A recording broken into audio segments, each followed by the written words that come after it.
നല്ല ഈസിയും ടേസ്റ്റിയുമായിട്ടുള്ള വെജിറ്റബിൾ ബിരിയാണിയാണ് ഇന്ന് ഞാൻ ഉണ്ടാക്കുന്നത്. പ്രഷർ കുക്കറിൽ വളരെ എളുപ്പത്തിൽ ഇത് ഉണ്ടാക്കാൻ കഴിയും, എന്നാൽ നല്ല ടേസ്റ്റുമാണ്. അപ്പോൾ എങ്ങനെയാണ് ഇത് ഉണ്ടാക്കുന്നതെന്ന് നോക്കാം. ആദ്യം തന്നെ നമുക്ക് ഈ ബിരിയാണി ഉണ്ടാക്കാൻ വേണ്ടിയിട്ട് അരി ഒന്ന് കുതിർത്തെടുക്കണം. അപ്പോൾ ഞാനിവിടെ എടുക്കുന്നത് റോസ് ബിരിയാണി റൈസാണ്, ജീരകശാല റൈസാണിത്. മിക്കപ്പോഴും ഞാൻ ഇതാണ് വാങ്ങിക്കുന്നത്. പിന്നെ വേറെയും അഗർവാൾ എന്നൊക്കെ പറഞ്ഞിട്ട് അങ്ങനെ 2-3 വിധം വാങ്ങിക്കാറുണ്ട്. പക്ഷേ മിക്കപ്പോഴും ഈ ഒരു അരിയാണ് ഞാൻ വാങ്ങിക്കുന്നത്. കുറച്ച് ദിവസം മുന്നേ ഞാനൊരു നെയ്ച്ചോറിൻ്റെ വീഡിയോ ചെയ്തപ്പോൾ കുറേ പേര് എൻ്റെ അടുത്ത് ഏതാണ് അരി യൂസ് ചെയ്യുന്നതെന്ന് ചോദിച്ചിട്ടുണ്ടായിരുന്നു. അപ്പോൾ അതുകൊണ്ടാണ് ഇന്നിത് കാണിക്കുന്നത്. അപ്പോൾ ഈ അരി നമ്മൾക്കിന്ന് 3 കപ്പാണ് ആവശ്യമുള്ളത്. 3 കപ്പ് അരി എടുത്തിട്ട് നമുക്ക് നന്നായിട്ട് കഴുകിയതിന് ശേഷം ഒന്ന് സോക്ക് ചെയ്ത് വെക്കാം. ഈ ബൗളിലേക്ക് 3 കപ്പ് അരി ഞാൻ എടുത്തിട്ടുണ്ട്. ഇനി അരി നന്നായിട്ടൊന്ന് കഴുകിയെടുക്കാം. അരി നന്നായിട്ട് കഴുകിയിട്ടുണ്ട്. ഇനി ഇതുപോലെ നമുക്ക് വെള്ളത്തിലിട്ട് ഒരു അരമണിക്കൂർ സോക്ക് ചെയ്തെടുക്കണം. ഞാനിതിവിടെ അടച്ച് വെക്കുകയാണ്. അരമണിക്കൂർ കഴിഞ്ഞിട്ട് നമുക്കിത് ബിരിയാണി ഉണ്ടാക്കാം. ഇനി ഒരു വലിയ ബൗൾ എടുത്തിട്ട് അതിലേക്ക് 2 ഉരുളക്കിഴങ്ങ് ചെറുതായിട്ട് കട്ട് ചെയ്തത് ചേർത്ത് കൊടുക്കാം. ഇതിലേക്ക് 2 ക്യാരറ്റ് ചെറുതായിട്ട് അരിഞ്ഞത് ചേർക്കാം. ഇനി ഇതിലേക്ക് കോളിഫ്ലവർ ചെറുതായിട്ട് കട്ട് ചെയ്തത് ചേർത്ത് കൊടുക്കാം. ഏകദേശം 1.5 കപ്പോളം കോളിഫ്ലവർ ഉണ്ടാവും. അപ്പോൾ ഇത് ഞാൻ കട്ട് ചെയ്തതിന് ശേഷം ചൂടുവെള്ളത്തിലിട്ട് നന്നായിട്ട് കഴുകിയെടുത്തിട്ടാണ് ഇതിലേക്ക് ചേർത്തിരിക്കുന്നത്. ഇനി ഇതിലേക്ക് 1/4 കപ്പ് വരെ ഫ്രോസൺ ഗ്രീൻ പീസ് ചേർക്കുകയാണ്. സാധാരണ ഫ്രോസൺ അല്ലാത്ത ഗ്രീൻ പീസാണ് കയ്യിലുള്ളതെങ്കിൽ വേവിച്ചതിന് ശേഷം മാത്രമേ ചേർക്കാവൂ. ഇതിപ്പോൾ ഫ്രോസൺ ആയതുകൊണ്ട് പെട്ടെന്ന് വെന്ത് കിട്ടും. അതുകൊണ്ടാണ് ഞാൻ ഇതിൽ അതുപോലെ തന്നെ ചേർത്തിരിക്കുന്നത്. അപ്പോൾ ഒരു 1/4 കപ്പ് വരെ ഗ്രീൻ പീസ് ഞാൻ ഇതിലേക്ക് ചേർത്തിട്ടുണ്ട്. നിങ്ങൾക്ക് വേണമെങ്കിൽ ഇതിൽ ബീൻസൊക്കെ ചേർക്കാവുന്നതാണ്. ഞാനിവിടെ ബീൻസ് ചേർക്കുന്നില്ല. അപ്പോൾ ഇനി ഇതിലേക്കൊരു 1/2 ടീസ്പൂൺ വരെ മല്ലിപ്പൊടി ചേർക്കാം. 1 ടീസ്പൂൺ ഗരം മസാല പൗഡർ ചേർക്കാം. ഒരു 1/4 ടീസ്പൂൺ വരെ മഞ്ഞൾപ്പൊടി ചേർക്കാം. ഒരല്പം ഉപ്പ്, ഏകദേശം 1 ടീസ്പൂൺ വരെ ഉപ്പ് ചേർത്ത് കൊടുക്കാം. 1/4 കപ്പ് തൈര്,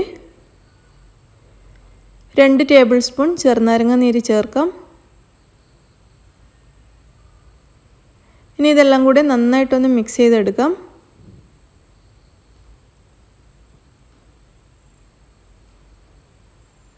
നന്നായിട്ട് മിക്സ് ചെയ്യാം. തൈരും ചെറുനാരങ്ങ നീരും ഒക്കെ വെജിറ്റബിളിൽ നന്നായിട്ട് പിടിച്ചിരിക്കണം. അതുപോലെ നന്നായിട്ട് മിക്സ് ചെയ്തതിന് ശേഷം നമുക്കിതിവിടെ അടച്ച് വെക്കാം. ഒരു 10 മിനിറ്റെങ്കിലും ഇങ്ങനെ വെച്ചിരിക്കുന്നത് നല്ലതാണ്. ഇനി നമുക്ക് കുറച്ച് സാധനങ്ങളൊന്ന് അരച്ചെടുക്കാനുണ്ട്. അതിന് വേണ്ടിയിട്ട് മിക്സിയുടെ ഒരു ചെറിയ ജാർ എടുക്കുക. അതിലേക്ക് ഒരു സവാള ഇതുപോലെ അല്പം വലുതായിട്ട് കട്ട് ചെയ്തത് ചേർത്ത് കൊടുക്കാം. ചെറുതാണെങ്കിൽ 2 ചേർക്കാം. ഇതിലേക്ക് ഒരു 4 പച്ചമുളക് 2ആയിട്ട് അരിഞ്ഞത് ചേർത്ത് കൊടുക്കാം. നിങ്ങളുടെ എരിവിനനുസരിച്ച് കൂട്ടുകയോ കുറക്കുകയോ ചെയ്യാം. ഒരു 1/4 കപ്പ് വരെ വെളുത്തുള്ളി തൊലി കളഞ്ഞത് ചേർത്ത് കൊടുക്കാം. അതുപോലെ ഒരു അല്പം ഇഞ്ചിയും കൂടി ചേർത്ത് കൊടുക്കാം. ഇനി ഇതിലേക്ക് ഒരു കൈ നിറയെ മല്ലിയില ചേർക്കാം.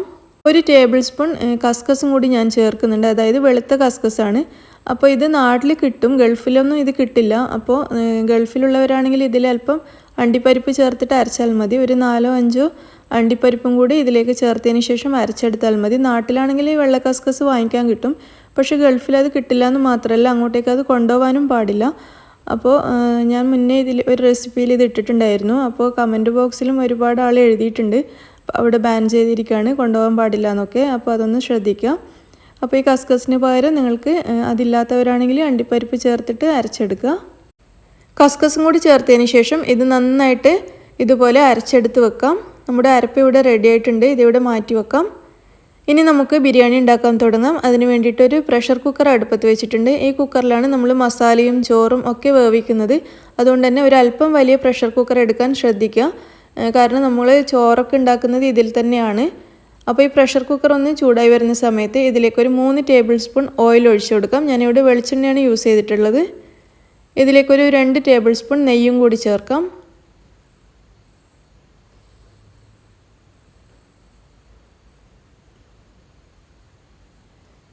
ഇത് നന്നായിട്ട് ചൂടായി വരുമ്പോൾ ഒരു സവാള നേരിയതായിട്ട് അരിഞ്ഞത് ഇതിലേക്ക് ചേർത്ത് കൊടുത്ത് നന്നായിട്ട് വറുത്തെടുക്കാം. ഈ ഒരു സ്റ്റെപ്പ് നിർബന്ധമില്ല. സവാള നമ്മൾ ലാസ്റ്റ് ബിരിയാണിയുടെ മുകളിലൊന്ന് ഭംഗിക്ക് വേണ്ടിയിട്ട് ഇടാൻ വേണ്ടി ചെയ്യുന്നതാണ്. അപ്പോൾ നിർബന്ധമൊന്നുമില്ല, ഇഷ്ടമുണ്ടെങ്കിൽ മാത്രം ഇത് ചെയ്താൽ മതി. അപ്പോൾ സവാള ഇവിടെ നന്നായിട്ട് ഫ്രൈ ആയിട്ടുണ്ട്. ഇത് നമുക്കൊരു പ്ലേറ്റിലേക്ക് മാറ്റാം.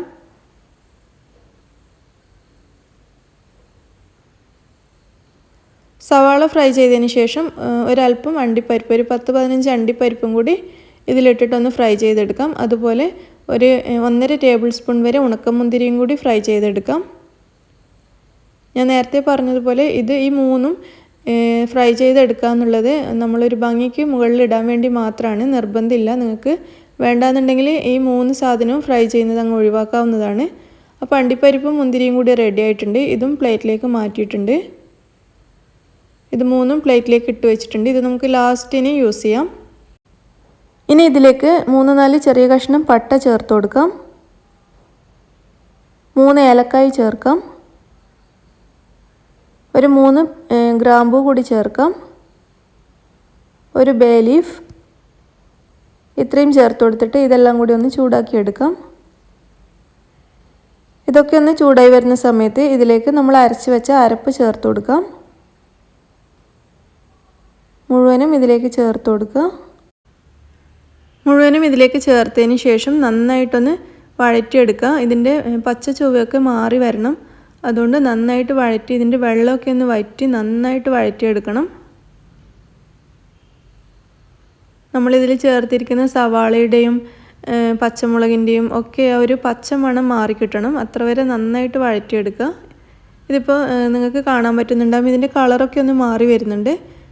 ഈ സമയത്ത് നമുക്കിതിലേക്ക് ഒരു തക്കാളി അരിഞ്ഞത് ചേർത്ത് കൊടുക്കാം. ഒരു വലിയ തക്കാളിയാണ്. തക്കാളി ചേർത്ത് ഒന്ന് മിക്സ് ചെയ്തതിന് ശേഷം ഇതിലേക്ക് ഒരല്പം ഉപ്പ് ചേർത്ത് കൊടുക്കാം. നമ്മൾ നേരത്തെ വെജിറ്റബിൾസിൽ ഉപ്പ് ചേർത്തതാണ്, അതുകൊണ്ട് ഒരുപാടൊന്നും ഉപ്പ് ചേർക്കേണ്ട. ഒരു 1/2 ടീസ്പൂൺ വരെ ഉപ്പ് ചേർത്ത് കൊടുത്തിട്ട് ഒന്നുകൂടി മിക്സ് ചെയ്യാം. അതിനുശേഷം നമുക്കിതിവിടെ അടച്ച് വെച്ചിട്ട് ഒരു 5 മിനിറ്റ് ഒന്ന് വേവിച്ചെടുക്കണം. ചെറിയ തീയിൽ വെച്ചിട്ട് വേണം തക്കാളി വേവിച്ചെടുക്കാൻ, അല്ലെങ്കിൽ അരപ്പ് പെട്ടെന്ന് കരിഞ്ഞു പോകും. അതുകൊണ്ട് വളരെ ചെറിയ തീയിൽ വെച്ചിട്ടൊന്ന് 5 മിനിറ്റ് വേവിച്ചെടുക്കാം. നിങ്ങൾ കണ്ണൂർ കിച്ചൺ ഇനിയും സബ്സ്ക്രൈബ് ചെയ്തിട്ടില്ലെങ്കിൽ ഈ ചുവന്ന ബട്ടൺ ഒന്ന് പ്രസ് ചെയ്തിട്ട് സബ്സ്ക്രൈബ് ചെയ്യൂ. എന്നിട്ട് അതിൻ്റെ അടുത്ത് കാണുന്ന ഈ ബെൽ ബട്ടൺ കൂടി ഒന്ന് പ്രസ് ചെയ്യൂ. അപ്പോൾ ഞാനിടുന്ന വീഡിയോസൊക്കെ നിങ്ങൾക്ക് പെട്ടെന്ന് കിട്ടുന്നതായിരിക്കും. 5 മിനിറ്റിന് ശേഷം നമുക്കിത് തുറന്ന് നോക്കാം. തക്കാളി നന്നായിട്ട് വെന്തിട്ടുണ്ട്. ഇതൊന്നുകൂടി നന്നായിട്ട് ഇളക്കിയതിന് ശേഷം തക്കാളിയൊക്കെ ഒന്ന് ഉടച്ചു കൊടുക്കാം. നന്നായിട്ടൊന്ന് ഉടച്ചു കൊടുക്കുക. അതിനുശേഷം നമ്മൾ നേരത്തെ മിക്സ് ചെയ്ത് വെച്ച വെജിറ്റബിൾസൊക്കെ ഇതിലേക്ക് ചേർത്ത് കൊടുക്കാം.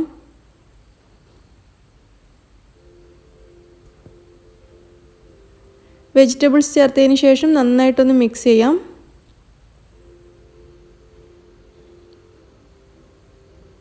നന്നായിട്ട് മിക്സ് ചെയ്തെടുത്തിട്ടുണ്ട്.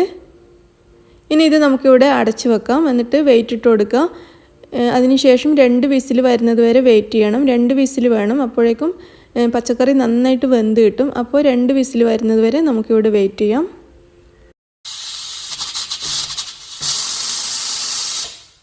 2 വിസിലിന് ശേഷം ഞാൻ ഈ പ്രഷർ കുക്കർ ഓഫ് ചെയ്തിട്ടിട്ടുണ്ട്. ഇനി ഇതിൻ്റെ എയറൊക്കെ പോയി കഴിഞ്ഞിട്ട് നമുക്ക് തുറന്ന് നോക്കാം. ആ സമയം കൊണ്ട് നമുക്ക് വെള്ളം ഒന്ന് തിളപ്പിച്ചെടുക്കണം. അതായത് ചോറ് വേവിക്കാൻ വേണ്ടിയിട്ടുള്ള വെള്ളമാണ്. അപ്പോൾ 3 കപ്പ് റൈസാണ് നമ്മൾ നേരത്തെ സോക്ക് ചെയ്ത് വെച്ചിട്ടുള്ളത്. അതുകൊണ്ട് തന്നെ 4.5 കപ്പ് വെള്ളമാണ് ഞാനിവിടെ തിളപ്പിക്കാൻ വേണ്ടി വെച്ചിട്ടുള്ളത്. 1 കപ്പ് അരിക്ക് 1.5 കപ്പ് വെള്ളമാണ് വേണ്ടത്. അതുകൊണ്ടാണ് 3 കപ്പ് അരിക്ക് ഇവിടെ 4.5 കപ്പ് വെള്ളം എടുത്തിരിക്കുന്നത്. അപ്പോൾ നമ്മുടെ പ്രഷർ കുക്കറിൻ്റെ എയറൊക്കെ പോയി കഴിഞ്ഞിട്ടുണ്ട്. നമുക്കിതൊന്ന് തുറന്ന് നോക്കാം. നമ്മുടെ വെജിറ്റബിൾസൊക്കെ നന്നായിട്ട് വെന്തിട്ടുണ്ട്. 2 വിസിൽ കൊണ്ട് നല്ല പാകത്തിൽ വെജിറ്റബിൾസ് വെന്ത് കിട്ടും. ഈ വെജിറ്റബിൾസ് നമുക്ക് ഒന്നുകൂടി നന്നായിട്ടൊന്ന് മിക്സ് ചെയ്തെടുക്കാം. അതിനുശേഷം നമ്മൾ തിളപ്പിച്ച് വെച്ച 4.5 കപ്പ് വെള്ളം ഇതിലേക്ക് ചേർത്ത് കൊടുക്കാം. എന്നിട്ട് നന്നായിട്ട് മിക്സ് ചെയ്യാം. ചില സമയത്ത് വെജിറ്റബിൾസ് വേവിക്കുന്ന സമയത്ത് അതിൽ കുറച്ച് വെള്ളം വരും. അപ്പോൾ അതിനനുസരിച്ചിട്ട് കുറച്ച് വെള്ളത്തിൻ്റെ അളവൊന്ന് കുറച്ച് കൊടുത്താൽ മതി. ഇനി നമുക്കിതിലേക്ക് ആവശ്യത്തിനുള്ള ഉപ്പ് ചേർത്ത് കൊടുക്കാം. വെജിറ്റബിൾസിലും നമ്മൾ നേരത്തെ മസാല വഴറ്റുന്ന സമയത്തൊക്കെ ഉപ്പ് ചേർത്തിട്ടുണ്ടായിരുന്നു. അതുകൊണ്ട് ആവശ്യത്തിനനുസരിച്ച് നോക്കിയിട്ട് മാത്രം ഉപ്പ് ചേർത്താൽ മതി. ഇനി ഇതിലേക്ക് ഒരു 1/2 ടേബിൾ സ്പൂൺ വരെ നെയ്യ് ചേർത്ത് കൊടുക്കാം. നെയ്യ് കൂടുതൽ ഇഷ്ടമില്ലാത്തവർ ചേർക്കണം എന്നില്ല, പക്ഷേ ചേർത്ത് കഴിഞ്ഞാൽ നല്ലൊരു നെയ്യിൻ്റെ ഫ്ലേവർ കിട്ടും ഈ സമയത്ത് ചേർത്താൽ. ഈ വെള്ളം ഇവിടെ നന്നായിട്ട് വെട്ടി തിളക്കാൻ തുടങ്ങിയിട്ടുണ്ട്. ഇനി നമ്മൾ നേരത്തെ സോക്ക് ചെയ്ത് വെച്ച അരി അതിലെ മുഴുവൻ വെള്ളവും കളഞ്ഞതിന് ശേഷം ഇതിലേക്ക് ചേർത്ത് കൊടുക്കാം. ഒട്ടും വെള്ളം ഉണ്ടാവരുത്. അപ്പോൾ അരി ചേർത്തിട്ട് നന്നായിട്ടൊന്ന് മിക്സ് ചെയ്യാം. നന്നായിട്ട് മിക്സ് ചെയ്തെടുത്തിട്ടുണ്ട്. ഇനി നമുക്ക് ഈ പ്രഷർ കുക്കർ അടച്ച് വെക്കാം. എന്നിട്ട് വീണ്ടും 2 വിസിൽ വരുന്നത് വരെ ഒന്ന് വേവിക്കാം. ഒരു മീഡിയം ഫ്ലെയിമിൽ വെച്ചിട്ട് നമുക്ക് ഈ അരി 2 വിസിൽ വരുന്നത് വരെ ഒന്ന് വേവിച്ചെടുക്കാം. 2 വിസിലിന് ശേഷം ഞാൻ ഈ കുക്കർ ഓഫ് ചെയ്തിട്ടിട്ടുണ്ട്. എന്നിട്ട് എയറൊക്കെ പോയി കഴിഞ്ഞിട്ട് നമുക്കിതൊന്ന് തുറന്ന് നോക്കാം. നമ്മുടെ ബിരിയാണി ഇവിടെ റെഡി ആയിട്ടുണ്ട്. നമുക്കിതൊന്ന് ഇളക്കി നോക്കാം. ചോറൊക്കെ നല്ല പാകത്തിനാണ് വെന്തിരിക്കുന്നത്. നല്ല മണവും വരുന്നുണ്ട്. അപ്പോൾ 2 വിസിൽ നമ്മുടെ ജീരകശാല അരിക്ക് നല്ല കറക്റ്റ് പാകമാണ്. ഇനി നമുക്ക് ഈ ബിരിയാണി അടുപ്പത്തുനിന്ന് മാറ്റി വെക്കാം. ബിരിയാണി ഞാനൊരു പാത്രത്തിലേക്ക് വിളമ്പിയിട്ടുണ്ട്. അപ്പോൾ നല്ല കാണാൻ ഭംഗിയുള്ള നല്ല ടേസ്റ്റി ആയിട്ടുള്ള വെജിറ്റബിൾ ബിരിയാണിയാണ്. ഇതിൻ്റെ മുകളിൽ നമുക്കൊരല്പം മല്ലിയില ഇട്ട് കൊടുക്കാം.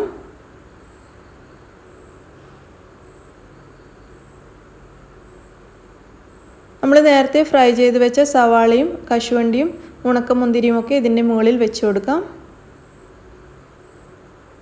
അങ്ങനെ നല്ല ഭംഗിയായിട്ടുള്ള വെജിറ്റബിൾ ബിരിയാണി ഇവിടെ റെഡി ആയി കഴിഞ്ഞു. നല്ല ടേസ്റ്റാണ് കഴിക്കാൻ.